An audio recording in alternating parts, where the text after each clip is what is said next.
అందరూ ఎలా ఉన్నారు? బాగున్నారా? నేనైతే చాలా బాగున్నానండి. ఈరోజు వచ్చేసి గులాబ్ పూలు చేస్తున్నానండి. మైదా పిండి బియ్యం పిండితో అదే గులాబ్ పూలు చేస్తున్నాను. టేస్ట్ అయితే సూపర్గా ఉంటాయి. ఎవరు స్వీట్ తినని వాళ్ళకి కూడా తినాలనిపిస్తుంది అండి, అంత బాగుంటాయి. నేను ఈ సంక్రాంతికి గులాబ్ పూలు కూడా చేస్తున్నాను. ఇప్పుడైతే గులాబ్ పూలు ఎలా చేయాలో ప్రాసెస్లోకి వెళ్ళిపోదాం. ఓకే, మైదా అండి ఒక హాఫ్ కేజీ తీసుకున్నాను. మైదా మనం హాఫ్ కేజీ మైదా తీసుకున్నాం కదా, నేను కప్పుతో కొలత వేసాను. 4 కప్పులు వచ్చింది. ఇప్పుడు 4 కప్పుల బియ్యం పిండి వేసేసుకుందాం.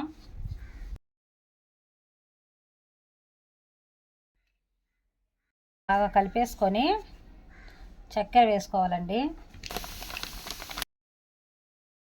కొద్దిగా వంట సోడా వేస్తున్నాను, కొంచెం ఎక్కువ వద్దు, మీకు వద్దనుకుంటే అది అవసరం లేదు. కొద్దిగా సాల్ట్, మన స్వీట్స్లో దేంట్లైనా కొంచెం సాల్ట్ వేసుకుంటే టేస్ట్ అయితే బాగుంటుంది, అందుకే సాల్ట్ కొంచెం వేసాను. వాటర్ వేసేద్దాం. చక్కెర మొత్తం బాగా మెల్ట్ అయిపోయి మనకి పిండి మొత్తం ఇలా ఇలా రావాలి, ఇలా అంటే ఇలా రావాలి. ఇప్పుడు దీన్ని ఒక అరగంట సేపు పక్కన పెట్టేసుకుందాం. పొయ్యి మంట వేసుకున్నాం కదా, ఇప్పుడైతే బాండ్లు పెట్టేద్దాం. నూనెకి బాండ్లు కాలింది కదా, ఇప్పుడైతే నూనె పోసేసుకుందాం. ఆయిల్ బాగా కొంచెం గోరువెచ్చగా అయింది. ఇప్పుడు ఇవి గులాబ్ పూలు చేసే ఫ్లవర్స్ని వీటిని అవి వేడి ఆయిల్లో పెట్టేయాలి. బాగా ఇవి కాలితేనే మనకి అనేది గులాబ్ పూలు వేసుకోవడానికి కుదురుతుంది. అందుకే ఇప్పుడు వీటిని పెట్టేస్తున్నట్టు ఒకటి ఇలా ఆయిల్లో పెట్టుకొని తీసి పిండిలో ఇలా ముంచుకోవాలండి. వేసేసుకోవడం, ఒకదానికొకటి గ్యాప్ లేకుండా. అది ఆరేలేక ఇది ఆరేలేక అది వేసుకోవాలి. వేసి స్పూన్ ఉంటుంది కదా, స్పూన్ కానీ ఏదన్నా టూత్ పిక్ పుల్ల లాంటిది కానీ ఉంటే ఇది ఇలా పట్టుకుంటాయి అన్నమాట. అన్నీ ఇలా నొక్కేస్తే దీన్ని ఇలా పెట్టేసి మళ్ళీ సేమ్ ఇంకోదాన్ని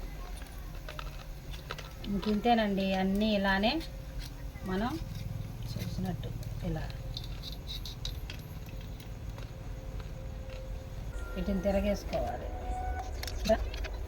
రక్కాలేక ఇలా వేసేసుకోవడం. ఇలా వేడి చేసుకొని పిండి తీసుకొని ఇలా ముంచుకోవడం. చూసారా, ఇలా అనుకోవాలి. మళ్ళీ మళ్ళీ పెట్టేయడం.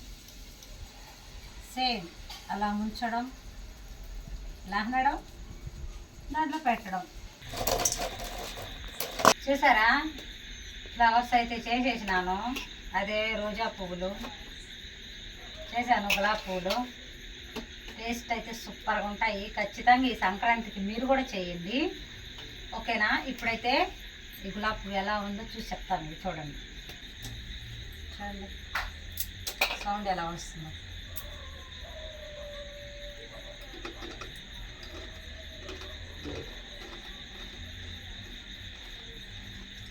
కరకర కరకర అంటే సూపర్ అంటున్నాయి. ఫ్లేవర్ చూసారా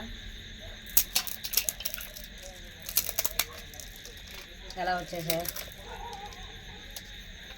టేస్ట్ సూపర్గా ఉంటుందండి. మా వీడియోస్ కనుక నచ్చినట్లయితే లైక్ చేయండి, షేర్ చేయండి, సబ్స్క్రైబ్ చేసుకోండి.